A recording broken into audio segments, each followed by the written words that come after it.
కాసేపట్లో మహబూబ్ నగర్ స్థానిక సంస్థల ఎమ్మెల్సీ ఉప ఎన్నిక మొదలు కానుంది. కొడంగల్ ఎంపీటీఓ కార్యాలయంలో CM Revanth Reddy ex officio ఓటు వినియోగించుకోనున్నారు. కాసేపట్లో పోలింగ్ ప్రక్రియ ప్రారంభం కానుంది. మొత్తం 1439 మంది తమ ఓటు హక్కును వినియోగించుకోనున్నారు. ఉమ్మడి జిల్లా వ్యాప్తంగా 10 పోలింగ్ కేంద్రాలు ఏర్పాటు చేశారు. పోలింగ్ కేంద్రాల దగ్గర 144 సెక్షన్ అమలవుతోంది. నియమావళిని ఉల్లంఘిస్తే కఠిన చర్యలు తీసుకుంటామని ఎన్నికల అధికారులు ప్రకటించారు.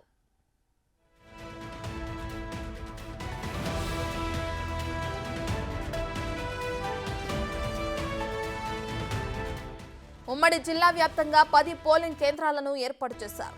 1439 మంది ఓటర్లలో 888 మంది ఎంపీటీసీలు, 83 మంది జెడ్పీటీసీలు, 449 మంది కౌన్సిలర్లు, 14 మంది ఎమ్మెల్యేలు, 2 ఎంపీలు తమ ఓటు హక్కు వినియోగించుకోనున్నారు. ఆయా జిల్లాల కలెక్టర్లు, ఎస్పీలు పోలింగ్ ప్రక్రియను ఎప్పటికప్పుడు పర్యవేక్షించనున్నారు.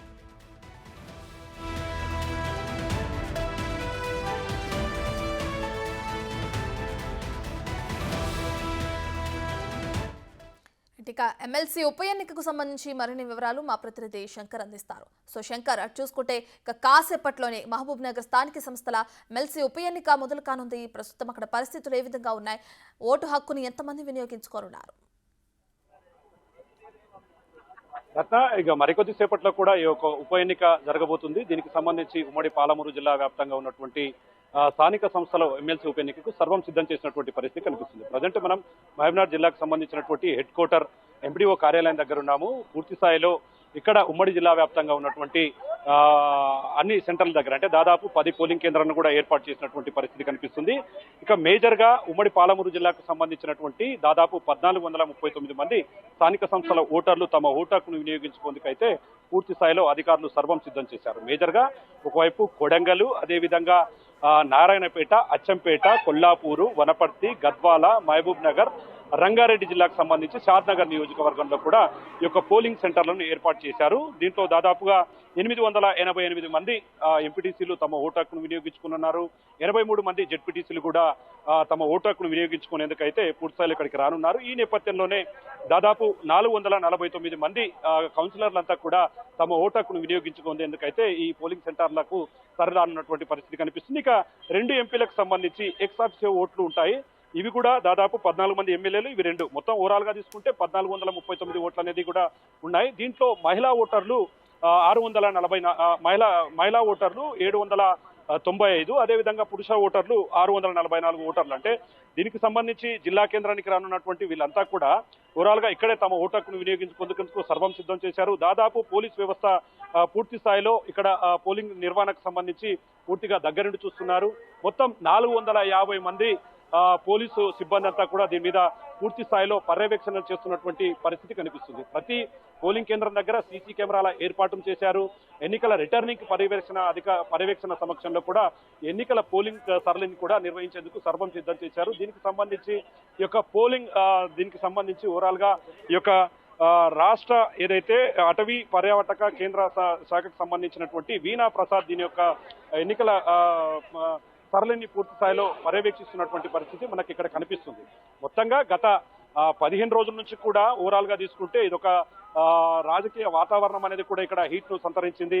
దాదాపు ఈ యొక్క ఉప ఎన్నికకు సంబంధించి మొత్తం 16 మంది నామినేషన్లు వేయగా దాంట్లో 3 నామినేషన్లు తిరస్కరణకు గురయ్యాయి. మిగతా 10 మంది కూడా వారిలో మిగతా వారంతా కూడా నామినేషన్లను ఉపసంహరించుకోవడంతో 3 బరిలో ఉన్నారు. కాంగ్రెస్ పార్టీ నుంచి మన్యజీవన్ రెడ్డి, బీఆర్ఎస్ పార్టీ నుంచి నవీన్ కుమార్ రెడ్డి, స్వతంత్ర అభ్యర్థి సుదర్శన్ గౌడ్ వీళ్ళు బరిలో ఉండడంతో ఒకసారిగా ఈ యొక్క ఎన్నికలు రసవత్తరంగా మారాయని తెలుస్తుంది. ముఖ్యంగా ఉమ్మడి పాలమూరు జిల్లాకు సంబంధించినటువంటి బీఆర్ఎస్ పార్టీ గతంలో అధికారంలో ఉన్నప్పుడు దాదాపు 10 సంవత్సరాలు అధికారంలో ఉన్నారు. వీరికి సంబంధించి ఓవరాల్ గా 800 పైచిలకు అభ్యర్థులంతా కూడా వారి పార్టీకి చెందిన వాళ్ళని చెప్పి కూడా ఒకవైపు ధీమా వ్యక్తం చేస్తుంది. కానీ ఉమ్మడి జిల్లాలో రేవంత్ రెడ్డి పర్యటన కొనసాగిన నేపథ్యంలో పూర్తి స్థాయిలో జెడ్పీటీసీలకు, ఎంపీటీసీలకు తమ పాలనలో ప్రత్యేకమైనటువంటి స్థానం ఉంటుందని చెప్పి కూడా చెప్పినటువంటి పరిస్థితి. ఈ క్రమంలోనే రాష్ట్రంలో కాంగ్రెస్ పార్టీ అధికారంలోకి వచ్చిన తర్వాత జిల్లా వ్యాప్తంగా ఉన్నటువంటి చైర్మన్లంతా కూడా ఒక నాగర్ కర్నూలు మినహాయిస్తే మిగతా చైర్మన్లంతా కూడా కాంగ్రెస్ పార్టీలో చేరారు. ఈ క్రమంలోనే వలసల పర్వం అనేది కాంగ్రెస్ పార్టీలో కొనసాగింది. ఈ క్రమంలో బీఆర్ఎస్ పార్టీలో ఇప్పటివరకు తమ వెంట ఉన్నటువంటి నాయకులంతా తమకు ఓటేస్తారా లేదనే అనుమానంతో వారిని గత 4-5 రోజుల క్రితం కూడా గోవాకు తీసుకెళ్లినటువంటి పరిస్థితి. అక్కడ క్యాంపు రాజకీయాలు కూడా నిర్వహించారు. పూర్తి స్థాయిలో ఓటర్లను ప్రలోభపెట్టినటువంటి పరిస్థితి మనకు మొత్తంగా కనిపించింది. కానీ కాంగ్రెస్ పార్టీ వైపు ఉన్నారు. అధికారంలో ఉన్నటువంటి కాంగ్రెస్ పార్టీకి ఓటేస్తే వారికి మంచి జరుగుతుంది కాబట్టి కాంగ్రెస్ పార్టీకి ఓటేయాలని చెప్పి కూడా ఇక్కడ ఉన్నటువంటి స్థానిక సంస్థల ఓటర్లంతా కూడా భావిస్తున్నట్టుగా తెలుస్తుంది. ఏదేమైనప్పటికీ ఉదయం 8 గంటల నుంచి ఈ సాయంత్రం 4 గంటల వరకు కూడా ఈ ఎన్నికల ప్రక్రియ కొనసాగబోతుంది. దీనికి సంబంధించి బ్యాలెట్ పేపర్ల మీదనే ఈ యొక్క అంటే వారు ఓటు వేయడానికి సర్వం సిద్ధమైంది. ప్రధానంగా మొదటి ప్రాధాన్యత ఓటు, రెండవ ప్రాధాన్యత ఓటు. దీనికి సంబంధించి వారికి ఒక ప్రత్యేకమైనటువంటి శిక్షణ అయితే ఇచ్చారు. ఇప్పటికీ పోలింగ్ కేంద్రాల దగ్గర కట్టుదిట్టమైన ఏర్పాట్లు చేశారు. ఎవరైనా వీటిని అతిక్రమిస్తే వారి మీద కఠినమైన చర్యలు ఉండేలాగా కూడా ప్లాన్ చేస్తూ ముందుకు వెళ్తున్నటువంటి పరిస్థితి ఇక్కడ కనిపిస్తుంది. రత్న, ఓకే, రైట్ శంకర్. అయితే ఇప్పటికే 144 సెక్షన్ కూడా అమలు చేశారని కూడా అర్థమవుతుంది. ఇప్పటికే కొన్ని సమస్యాత్మక ప్రదేశాలను ఏమన్నా కనిపెట్టారంటారా? అంటే ఎస్పీలు పోలింగ్ ప్రక్రియను కూడా ఎప్పటికప్పుడు పర్యవేక్షించనున్నారని కూడా అర్థమవుతుంది. దీనికి సంబంధించి ఎక్కడైనా సమస్యాత్మక ప్రదేశాలు ఉన్నట్లు తెలుస్తుంది. ఎస్ రత, వాస్తవంగా ఎప్పుడైతే అధికార పార్టీ ఛానల్ గా ఉన్నటువంటి బీఆర్ఎస్ పార్టీ తమ ప్రాబల్యం కోల్పోయిందో ఈ నేపథ్యంలో తమ పరువును దక్కించుకోవాలని చెప్పి కూడా పూర్తి స్థాయిలో ప్రయత్నాలు మొదలుపెట్టింది. మరోవైపు కాంగ్రెస్ పార్టీ అధికారంలోకి వచ్చిన తర్వాత ఖచ్చితంగా ఈ సీటును కైవసం చేసుకునే దిశగా ముందడుగులు వేస్తుంది. ఈ క్రమంలోనే మేజర్ గా ఈరోజు కొడంగల్లో కూడా తన ఎక్సాఫిషియో ఓటును సీఎం రేవంత్ రెడ్డి ఓటు వేయబోతున్నటువంటి పరిస్థితి కనిపిస్తుంది. ఎక్కడైతే సమస్యాత్మక ప్రాంతాలు ఉన్నాయో, ఎక్కడైతే అల్లర్లు జరుగుతాయనే క్రమంలో వారికి ముందస్తుగా సమాచారం ఉందో వాటిపైన కూడా జిల్లాకు సంబంధించినటువంటి ఎస్పీలు, అదేవిధంగా డిఎస్పీలు, మిగతా స్పెషల్ ఫోర్స్ సిబ్బంది కూడా ప్రత్యేకమైనటువంటి దృష్టి సారించింది. నేరుగా వారు ఇప్పటికైతే మొన్న గోవాలో గడిపినటువంటి వీరంతా కూడా నేరుగా నిన్న సాయంత్రం రాయచూరుకు వచ్చినటువంటి పరిస్థితి కనిపిస్తుంది. అక్కడ నుంచి నేరుగా ఇక్కడ బస్సులలో పోలింగ్ కేంద్రాల దగ్గరికి వచ్చి తమ ఓటు హక్కును వినియోగించుకునేందుకు మొన్న వారి వెంట ఉన్నటువంటి ముఖ్య నేతలంతా కూడా వారి దగ్గర నుండి తీసుకువెళ్ళినట్టు తెలుస్తుంది. ఇప్పటికీ కాంగ్రెస్ పార్టీకి సంబంధించినటువంటి వారంతా కూడా షామీర్పేట నుంచి ఇక్కడికి ఏదైతే మహబూబ్నగర్ పోలింగ్ స్టేషన్లకు కూడా వచ్చినటువంటి పరిస్థితి.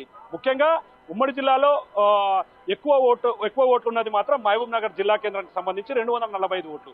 అత్యల్పంగా ఉన్నది మాత్రం కొడంగల్ నియోజకవర్గానికి సంబంధించినటువంటి కొడంగల్ ప్రాంతంలో ఉంటుంది. ఇది 56 ఓట్లుగా కూడా దీన్ని తీసుకుంటారు. మొత్తం 10 పోలింగ్ కేంద్రాల్లో బ్యాలెట్ ద్వారా కూడా తమ ఓటును వేయబోతున్నారు. మొదటి ప్రాధాన్యత ఓటు, సెకండ్ ప్రాధాన్యత ఓటు అనేది చాలా క్లియర్ గా మెన్షన్ చేస్తారు. ఎందుకంటే ఓటు వేసే క్రమంలో ప్రాధాన్యత ఓటు విషయంలో తేడా వస్తే క్రాస్ ఓటింగ్ జరుగుతుందని చెప్పి కూడా అభ్యర్థులు తలలు పట్టుకుంటున్నటువంటి పరిస్థితి కనిపిస్తుంది. ఇప్పటికే అధికారులు వీరికి ఒక శిక్షణ ఇచ్చారు. అంటే ఓట్లు ఎట్లా వేయాలి, మాక్ పోలింగ్ అని ఇట్లాంటి కార్యక్రమాల ద్వారా వారు చైతన్యం తెచ్చే ప్రయత్నం చేశారు. మొత్తంగా అయితే బీఆర్ఎస్ కాంగ్రెస్ మధ్య జరగబోయే యుద్ధంలో అయితే కాంగ్రెస్ ఒకవైపు మేము విజయం సాధిస్తామని చెప్పి కూడా ధీమా వ్యక్తం చేస్తుంది. ఈ రోజు పోలింగ్ అయిపోయిన తర్వాత బ్యాలెట్ బాక్సులను నేరుగా స్ట్రాంగ్ రూమ్ లోకి తరలిస్తారు. సాయంత్రం వరకు కూడా పోలీసులు ఖచ్చితంగా కాపలా ఉంటారు. వచ్చే నెల 2వ తేదీన అంటే ఈ అభ్యర్థులకు సంబంధించినటువంటి భవితం తేలే పరిస్థితి అయితే కూడా ఇక్కడ కనిపించే పరిస్థితి కనిపిస్తుంది. ఏదేమైనప్పటికీ ఓవరాల్ గా జిల్లా వ్యాప్తంగా ఈ ఎన్నికలైతే రసవత్తరంగా మానున్నాయి.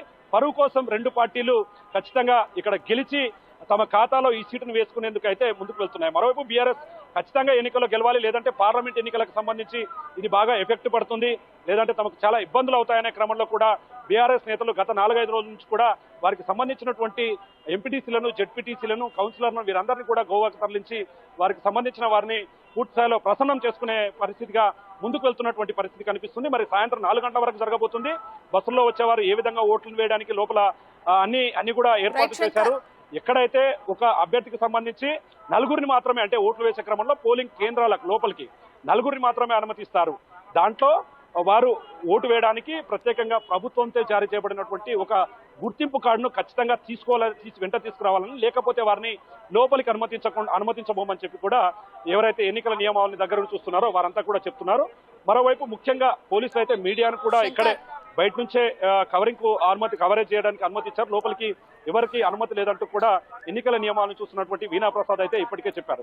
మొత్తంగా అయితే ఈ ఎన్నికలు దాదాపు 15 రోజుల నుంచి కూడా జరుగుతూ వస్తూ 15 రోజులకు సంబంధించి ఇంటర్నల్ గానే ప్రచారం జరిగింది. ఎక్కడ కూడా బయట వాతావరణంలో ప్రచారం నిర్వహించలేదు. లోపలనే వారి దగ్గరికి వెళ్ళడం, వారి ప్రసన్నం చేసుకునే ప్రయత్నం చేశారు. మరి ఒకవైపు నవీన్ రెడ్డి కావచ్చు, కాంగ్రెస్ అభ్యర్థిగా ఉన్నటువంటి మన్య జీవన్ రెడ్డి, వీరిద్దరి మధ్య కూడా పోరు రసవత్తరంగా మారింది. కాబట్టి సింహభాగం బీఆర్ఎస్ వైపు ఉన్నప్పటికీ కాంగ్రెస్ వైపే మొగ్గు చూపుతారు. భవిష్యత్తులో వాళ్ళకి ఏమైనా పనులు కావాలంటే కాంగ్రెస్ ఓటేయాలని చెప్పి కూడా వారంతా ఆశిస్తున్నట్లు, వారు కోరుకుంటున్నట్లుగా కూడా ఇక్కడ తెలుస్తుంది.